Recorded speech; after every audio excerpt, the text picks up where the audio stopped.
वो मुझसे भी ज़्यादा खान से प्यार करने वाले हो गए। एक जवान बेटा 20 साल की उम्र में वो मुझे छोड़कर चला गया। पहले इतने ज़ालिम लोग हैं वो, तो मज़ीद गुस्सा आया। बताया गया कि आपका बेटा इस दुनिया फ़ानी से चला गया। टारगेट उसने इसलिए किया कि इसने खान की तस्वीर का रुख डीचो की तरफ करके तो इसने अपनी पिक्चर बनवाई। बागी तवाज़ुन जो है वो आउट हो गया। जब तक मैं ज़िंदा हूँ मेरे लिए उसका बिछड़ना क़यामत ही है। जी बिस्मिल्लाहिर्रहमानिर्रहीम, अस्सलाम वालेकुम। ख़वातीन हज़रात, आपके इल्म में है कि पाकिस्तान तहरीक इंसाफ ने 24 नवंबर को डी चौक पहुंचने की कॉल दे रखी थी। डी चौक पाकिस्तान तहरीक इंसाफ 25 नवंबर की शब को पहुंचे। 26 नवंबर को वहां पर जो है वो पुलिस, कानून नाफिज करने वाले इदारे और कारकुनों के दरमियान जो है वो झड़प हुई, जिसके नतीजे में काफ़ी कैजुअल्टीज़ जो हैं वो कारकुनान के जानिब से जो है वो सामने आई है, जिनमें अनीस सत्ती जो कि इस्लामाबाद का एक रिहायशी है, आज उनके यहाँ ताज़ियत के लिए और साथ ही साथ उस सारे के सारे अहवाल को जानने के लिए आए हैं कि क्या सूरत हाल बनी थी। उनके वालिद साहब हमारे साथ मौजूद हैं, फारिस सत्ती साहब, जो कि उस एहतजाज में शरीक थे। आज इनसे बात करते हैं कि क्या सूरत हाल बनी और अनीस शहीद के साथ क्या गुफ्तगू हुई, वो सारी की सारी जो सूरत हाल है, रुदाद है, इन्हीं की ज़ुबानी। सर बहुत शुक्रिया आपका।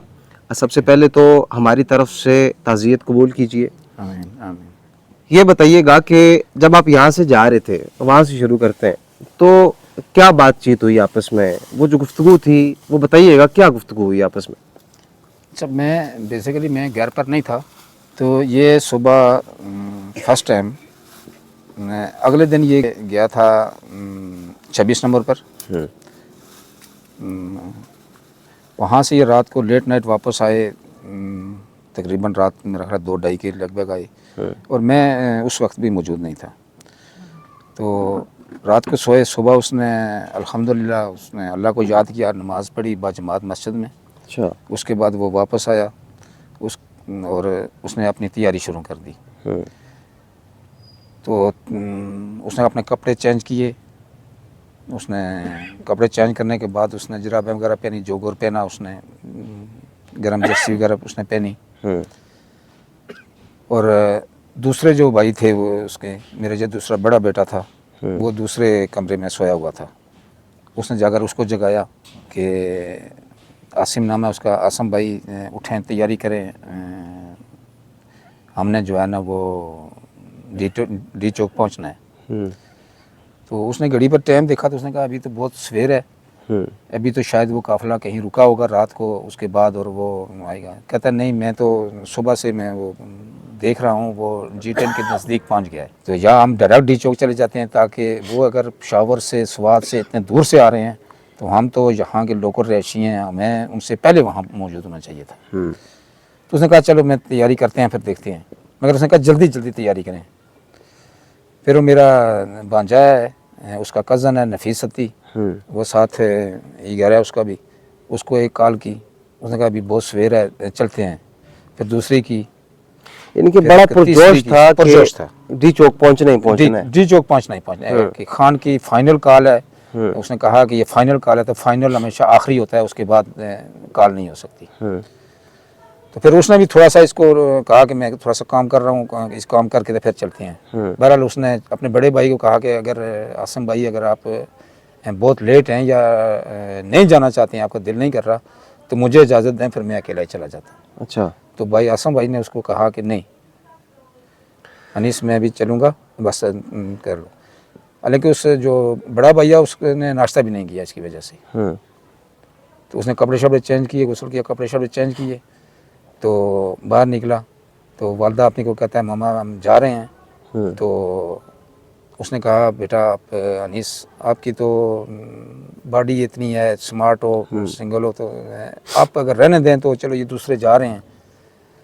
तो उसने अपनी मामा से कहा नहीं, मैं जो भी हूँ, जैसा भी हूँ, इमरान खान ने हमें बुलाया वहाँ पर, और मैं जाऊँगा, मुझे इजाज़त दें, मैं जाऊँगा। तो एक बात मैं मामा आपको बता दूं कि आज मैं जा रहा हूं तो खान को या बाहर निकलवा कर आऊँगा, अगर खान को नहीं निकलवा सका तो मैं मेरी लाश इधर आएगी, इस तरह ये उसके ऐसे- अल्फाज ये थे? उसके आखिरी अल्फाज हैं। अपनी वालदा से आखिरी गुफ्तगू कर रहा है वो। अपनी वालदा से आखिरी गुफ्तगू। तो वालदा ने उसके जज्बात देखे तो उसने कहा ठीक है, मेरी तरफ से इजाज़त है, आप जाएं, अपना ख्याल रखना, जैसे माँ कहती है ना अपना ख्याल रखना। तो फिर घर से चला गया। मेरे रास्ते में उस इनसे बात हुई, उससे नहीं हुई है, दूसरे बड़े से बात हुई है, आसिम से। तो कॉल किया मुझे, तो कहते हैं हम जो है ना ये तरलाई से जा रहे हैं, तो मैं कहा अपना ख्याल रखना। मैंने उनको मना नहीं किया, खुदा गवाह है, मैंने उनको मना नहीं किया कि वहाँ हालात कैसे हैं, क्या हो रहा है वहाँ पर। तो मैंने कहा अपना ख्याल रखना है, ठीक है। फिर उन्होंने जाकर ज़ीरो पॉइंट के नज़दीक से मुझे कॉल की कि जी हम ज़ीरो पॉइंट के नज़दीक हैं, तो काफ़िला है जो है ना वो यहाँ पर लोग तकरीबन कुछ लोग पहुँचे हुए हैं और काफ़िला नज़दीक है। आपने कब ज्वाइन किया उन्हें? वो मेरे पास गए जी। वहाँ से, वो उन्होंने आगे चूँकि आपको पता पुलिस वगैरह फोर्सेस वगैरह लगी हुई थी, रोडें बंद की हुई थी, तो गाड़ी जो है ना वो आगे नहीं जा सकी। इन्होंने पीम्स के नज़दीक कहीं पर साइड पर गाड़ी खड़ी कर दी। वहाँ से वो पैदल गए हैं। फिर मुझे कॉल की कि पापा आप किधर हैं? मैं क्या मैं फ़लाँ जगह पर हूँ। तो कहते हैं हम आपके बिल्कुल नज़दीक हैं, आप इधर ही खड़े हों आप। मैं उधर खड़ा हो गया, मेरे साथ दो दोस्त और भी थे। तो ये आकर मुझे मिले, 3 मेरे बेटे थे, चौथा मेरा भांजा था। ये आकर मिले तो कहते हैं हम पहुंच गए हैं। और उसके चेहरे पर खुदा ने ऐसी मुस्कुराहट रखी थी। तो कहता है हम पहुंच गए हैं। मैं कहा ठीक है, हम पहुंच गए हैं, तो मैं अभी क्या कह सकता हूँ आपको, बस अपना ख्याल ज़रूर रखना, यहाँ हालात काफ़ी कशीदा हैं, अपना ख्याल रखना है, ठीक है। एक दो बस 2-3 मिनट वो गुफ्तगू हुई। मेरे साथ कुछ और बंदे थे, उन्होंने कहा आप ऐसे चलते हैं। ये उधर ही खड़े हो गए। फिर इन्होंने सोचा कि गाड़ी एक ऐसी जगह पर खड़ी है, शायद वहाँ पर स्कोर भी नहीं है। तो ये फिर कुछ देर वहाँ खड़े होकर, तो अभी जो है ना लोग पैदल आ रहे हैं, तो काफ़िला भी पीछे है। फिर ये वहाँ से हम थोड़ा सा राइट को निकले, ये लेफ़्ट को निकल गए। फिर इन्होंने जाकर के गाड़ी कहीं पार्किंग में स्कोर की, उसके बाद ये फिर वापस आए। इतने में जो है ना वो पैदल वाले लोग, उसको जो सेंटोरियस के साथ जो नाका लगा हुआ था, वो पैदल वाले लोगों ने उसको हटा दिया, फोर्सेस को पीछे कर दिया। तो एक काफ़िला आया, वो मुझे सही नहीं पता कि वो शेर अफजल मरवत का था या किसी बलूचिस्तान वालों का था कि था वो काफ़िला। गाड़ियाँ उसमें, हाँ गाड़ियाँ उसमें बहुत ज़्यादा नहीं थी, क्योंकि लोग वो पीछे से उतर कर उसके साथ पैदल बहुत भाग रहे थे। ये उनको देखकर ना ये फिर आगे मूव करके ये जाकर इन्होंने चाइना चौक के नज़दीक जाकर ना स्टे ली। अच्छा। वहाँ पर जो है ना वो हमारे इलाके के, हमारा ताल्लुक तहसील कोटली सतिया कोहिसार से है। तो वहाँ पर बहुत से लोग थे, बल्कि मैं वहाँ पर जब टर्न ले रहा था तो मेरे रास्ते में मुझे ये मिले हैं, ये हमारे तहसील यूथ के सीनियर वाइस प्रेसिडेंट हैं, रजा मार्केटवाल। तो इन्होंने मुझे उनका पूछा कि वो किधर हैं, तो मैंने कहा वो आपको आगे मिलेंगे, इधर ही हैं, आपको आगे मिलेंगे। तो फिर 2 दफ़ा गुफ्तगू भी हुई। मुझे इन्होंने पूछा कि वो पीछे से वो जो काफ़िला है वो आ रहा है या नहीं आ रहा। अच्छा, मुझे ये बताइएगा कि गोली किस मुकाम पर लगी है, गोली कहाँ से आई है गोली, और वो अनीस शहीद कहाँ पर खड़ा था? मैं बताता हूँ। ये जो चाइना चौक के साथ ये जो सामने जो है स्टेट लाइफ इंश्योरेंस का जो प्लाजा है, इसके बिल्कुल सेम अपोजिट थे। अच्छा। अपोजिट खड़े थे, खड़े भी नहीं थे, ये बैठे हुए थे, 5-6 बंदे ये बैठे हुए थे। तो गपशप कर रहे थे। इतने में कोई एक ने उठकर कुछ चने लिए, वो चने वगैरह खाने लगे। इसने पानी लिया, वो पानी पीने शुरू हो गए। तो एक जो है ना इसको सामने एक आदमी के पास खान की तस्वीर थी, पोस्टर था। ये उठा तो इसने उस रोड पर चला गया। रोड पर जाकर उससे रिक्वेस्ट की तस्वीर लेने की कि अगर आप इजाज़त दें मुझे दें तो मैं एक तस्वीर बना लूँ।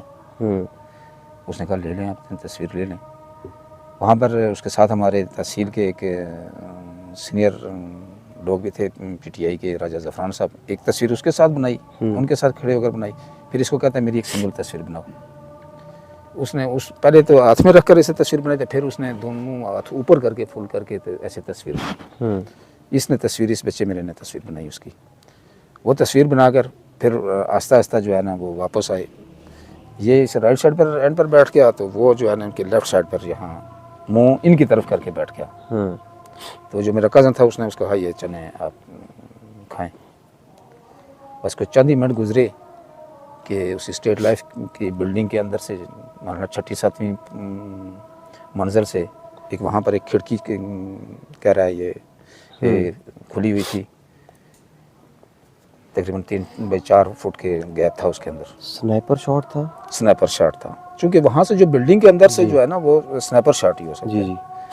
उसने डायरेक्ट इसको टारगेट करके, टारगेट उसने इसलिए किया कि इसने खान की तस्वीर का रुख डीचो की तरफ करके तो इसने अपनी पिक्चर बनवाई। उनके माइंड में यह है कि यह हमें खान दिखा रहा है, तो मज़ीद शायद गुस्से में आए होंगे वो, पहले इतने ज़ालिम लोग हैं वो, तो उनमें मज़ीद गुस्सा आया, तो उन्होंने इसको जो है ना डायरेक्ट हिट कर दी। हिट करने के बाद एक दफ़ा तो ये सब कुछ झटका लगा गोली की वजह से, आवाज़ की वजह से, तो उसने इन्होंने उसको उठाया। एक बाइक वाला कुदरत की तौर पर खड़ा था, उसने कहा इसको फ़ौरन मेरे पीछे जो है ना एक आदमी बैठे और गोद में रख ले। उनमें से एक ने छलांग लगाई, मोटरसाइकिल पर चढ़ा, 2 ने पकड़ कर उसको जो है ना उसके ऊपर बैठा दिया। वहाँ से सिर्फ टोटल 2 या 3 मिनट की ड्राइव है बाइक की, या 1 मिनट की करने पॉलीक्लिनिक के अंदर ले गए इमरजेंसी में। उन ट्रीटमेंट वगैरह अपनी तरफ से जो करनी थी की है बस। उसके बाद उसको ICU में शिफ्ट किया। जब इसको मोटरसाइकिल पर बैठा कर जो है ना मेरे भांजे ने मुझे कॉल की कि आप फील फॉर जो है ना वो पॉलीक्लिनिक पहुँचे। अच्छा ये बताइएगा कि इस दौरान जब आपको कॉल आई है जी, तो उस टाइम आप कहाँ पर थे? और यानी कि वो ज़ाहिर जज्बात ऐसे होते हैं कि बंदा अल्फाज में बयान कर सकता नहीं है, लेकिन अगर आप मुनासिब समझे तो हमें बताइएगा कि वो क्या सूरत हाल थी? एक किस्म की क़यामत थी? बिल्कुल क़यामत थी। देखें मेरे लिए तो जब तक मैं ज़िंदा हूँ मेरे लिए उसका बिछड़ना क़यामत ही है। एक जवान बेटा 20 साल की उम्र में वो मुझे छोड़कर चला गया, और मेरे लिए तो वो एक एक लम्हा वो क़यामत ही है। जब तक मेरी ज़िंदगी है, कितने सांस हैं ये मुझे भी नहीं पता, मगर जो हैं वो ऐसे ही गुजरेंगे, उसकी याद नहीं गुजरेंगे। अच्छा, आपकी गुफ्तगू से मुझे लगा कि आप बानी PTI इमरान खान के स्टांस को बेहद सपोर्ट करने वाले हैं, बल्कि उसके लिए आपने बहुत बड़ी कुर्बानी दे दी है। अब इस कुर्बानी के बाद क्या आप बैकफुट पे चले जाएंगे, या फिर मज़ीद शादोमत के साथ इस बयानी को प्रमोट करेंगे, मज़ीद मोटिवेशन के साथ प्रमोट करेंगे? क्योंकि ज़ाहिर है जिस पैगाम की जड़ों में अगर खून होना जी, तो वो कभी पौधा, वो पैगाम, वो अमारत कभी भी नहीं गिरती। देखें जिससे ये कुछ मेरे दोस्त बैठे हैं, ये बैठे हुए हैं, कुछ और भी शहबाज भाई भी हैं, ये पता है कि हमने अपने इलाके में अपनी तहसील में जो है ना आज से 16-17 साल पहले पौधा लगाया था, अपने हाथों का लगा हुआ पौधा है। उस वक्त जब मैंने खान के नज़रिए को एक्सेप्ट किया, उस वक्त जब मेरा बच्चा शहीद हुआ उसकी 6 साल उम्र थी। तो जो मेरी फीलिंग थी वो ऑलरेडी मेरी फैमिली के मेरे जो बच्चे थे इनमें कन्वर्ट होती गई। वो मुझसे भी ज़्यादा खान से प्यार करने वाले हो गए। तो एक आदमी अगर एक दरख्त को पौधा लगाए, वो जब ऊपर फल की पोजीशन पर पहुंचे, अगर उस फल देने वाले को कहीं कोई डैमेज हो जाए तो वो उसको काटेगा नहीं जी, उस फल को, या उसको पानी देने से पीछे नहीं हटेगा, उसको पानी ज़रूर देगा कि ताकि ये मज़ीद तनावर हो, उसकी मेहनत रायगा ना जाए। ख़वातीन हज़रात, ये बड़ा वाज़ेह पैगाम है कि आप जुल्म से आवाज़ तो दबा सकते हैं, जुल्म से पीछे तो कर सकते हैं थोड़ी देर के लिए, जुज़ वक्ती तौर पर, लेकिन मुस्तकिल तौर पर आप वो जज्बा, आप वो कैफियत और आप वो जो तुंदी होती है उस जज्बे की, वो आप नहीं ख़त्म कर सकते। वालदा की क्या पोजीशन है सर? दूसरे बेटे ने जब हॉस्पिटल में आकर वालदा को कॉल की कि अनीस को जो है वो गोली लगी जी, ज़ाहिर है एक माँ है, ममता का आपको पता है, चाहे वो कि किसी भी सूरत में हो, परिंदे की जी। सूरत में हो, जानवर की सूरत में हो, इंसान की सूरत में हो, तो उसको अपनी औलाद जो उसके जिगर से निकली हो, फिर पेट से निकली हो, तो उसके लिए उसने विद फ्यू मिनट जी। उसने गाड़ी की और वो वहाँ जैसे भी पहुँची वहाँ पहुँच गई, मगर जिंदा उसको ना देख सकी, क्योंकि जब ये पहुँची उस टाइम वो ऑपरेशन थिएटर के अंदर चला गया था। बहरहाल उसने उसके पहुँचने के कुछ वक्त के बाद जो है ना हमें बताया गया कि आपका बेटा इस दुनिया फ़ानी से चला गया। तो लामाला वो उसकी कैफियत इंतहाई थी। ये मेरा छोटा बेटा है, इसने ये बात सुनते ही ये बेहोश हो गया, गिर गया। घंटे 1.5 घंटे के बाद इसको होश आया, इसको मैंने गाड़ी में बैठाया, मैंने कहा बेटा आप चलें। मेरा जो दूसरा बेटा था जो मामा को लेकर गया था, मैंने कहा उसकी भी कंडीशन ठीक नहीं थी, मैंने कहा बेटा दोनों घर चलें, हम इस लाश को आपके बस लेकर थोड़ा सा पीछे आती है, आप निकलें। वो इसको लेकर इधर घर आया, जहाँ पर आपको पता कि हमारे बहन भाई मरलेदार रिश्तेदार बहुत है, तो वो पहले जमा हुए थे सुनकर इसके अफसोसनाक खबर को। तो जब इसने उनको देखा तो ये गाड़ी किससे उतरते ही बेहोश हो गया। ये घंटा 1.5 जो है ना ये बेहोश रहा, होश में नहीं आ रहा था। फिर इसको यहाँ से जो है ना ये SBS हॉस्पिटल है ये अलीपुर नई आबादी में, इसको वहाँ ले गए। वहाँ इसको जाकर उन्होंने कोई ड्रिप शिप लगाई, कुछ इंजेक्शन वगैरह किए, तो इसकी पोजीशन थोड़ी सी बेहतर हुई। तो वापस आया। वापस जब आया तो यहाँ पर और लोग बहुत ज़्यादा जमा हो चुके थे, उनको देखकर ये फिर बेहोश हो गया। तो फिर जो अब थोड़ा सा बहाल हुआ, जब हम रात को तकरीबन 11 बजे के राउंड अबाउट हम यहाँ पहुँचे, तो जब देखा तो मेरे 2 बच्चे, एक ही ये बेहोश हो गया और एक जो उससे बड़ा था उसका दिमागी तवाज़ुन जो है ना वो आउट हो गया। मेरा उस अल्लाह का फजल है, ज़िंदगी हो, इनकी ज़िंदगी थी है, तो अभी ये मेरे सामने बैठा हुआ है। तो आस्ता आस्ता बहाल हुआ है। ममता उसकी जो है ना वो परेशानी के आलम में है। दिन को उसको सुबह 8 से लेकर तकरीबन रात 10-11 तक ख़वातीन आती हैं, उसको हौसला देती हैं, ताज़ियत करती हैं, तो वो दिन उसका गुजर जाता है। तो उसके बाद उसको से लेकर सुबह तक उसको जो है ना परेशानी होती है। एक माँ को, कोई भी माँ हो, मैंने कहा एक मुर्गी हो, देखो वो अगर उसका बच्चा थोड़ा सा अलग हो तो वो क्या करती है, तो फिर ये तो इंसान। बहुत शुक्रिया जी। ख़वातीन हज़रात, ये बड़ा वाज़ेह पैगाम है कि आप ये बात जहन में रख लें कि वालिद तो फिर किसी न किसी तरीके से गुजार लेते हैं ज़िंदगी, लेकिन वालिदा सिन्फ़ नाज़ुक कहा जाता है। कितना मुश्किल होता है। मारने वालों को ये बहरहाल ज़हन में रखना चाहिए कि आज अवाम का वक्त है और कल आप पर भी ये वक्त आ सकता है, आप पर भी ये गुज़र सकती है।